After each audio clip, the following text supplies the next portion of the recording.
warahmatullahi wabarakatuh. Di sini saya akan membahas materi hubungan kuantitatif struktur aktivitas.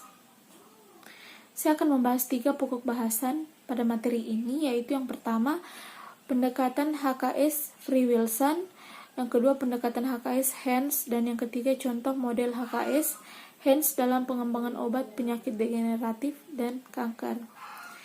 Yang pertama yaitu pendekatan HKS Free-Wilson.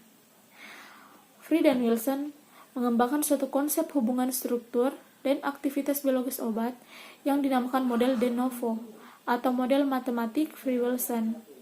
Mereka mengemukakan bahwa respon biologis merupakan sumbangan aktivitas dari gugus-gugus substituen terhadap aktivitas biologis senyawa induk.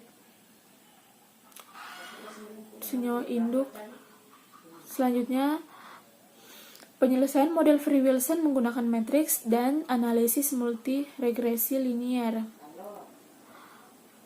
Kelemahan metode Free-Wilson yaitu yang pertama, penggunaan model Free-Wilson akan menghasilkan model persamaan yang hanya dapat memprediksikan turunan baru dalam jumlah terbatas. Yang kedua, tidak dapat digunakan untuk memprediksi gugus lain yang berbeda dari jenis gugus yang digunakan dalam analisis.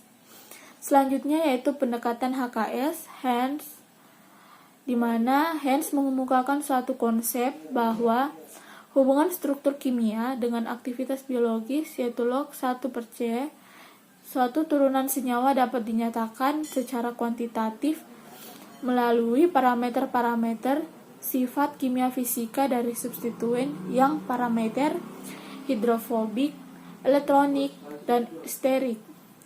Model pendekatan ini disebut pula model hubungan energi bebas linier atau Linear Free Energy Relationship atau LFER atau pendekatan eksat termodinamik. Kelemahan dari metode ini yaitu yang pertama, harus terdapat nilai parameter untuk tiap-tiap substituen dalam kumpulan data. Yang kedua, senyawa dalam jumlah yang besar harus dimasukkan dalam analisis agar diperoleh persamaan yang dapat dipercaya. Yang ketiga, diperlukan keahlian statistik dan komputer.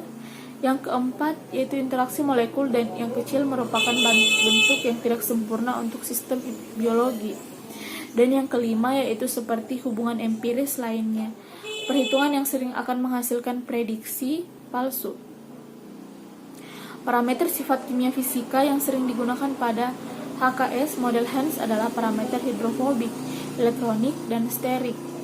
Pada proses distribusi atau pengangkutan obat, penembusan membran biologis sangat dipengaruhi oleh sifat kelarutan obat dalam lemak atau air, suasana pH, dan derajat ionisasi atau pKa, sehingga dalam hubungan kuantitatif, struktur dan aktivitas, parameter sifat kimia fisika yang sering dilibatkan adalah parameter hidrofobik dan elektronik. Baik, mungkin itu saja yang dapat saya jelaskan pada materi hubungan kuantitatif struktur aktivitas obat. Terima kasih.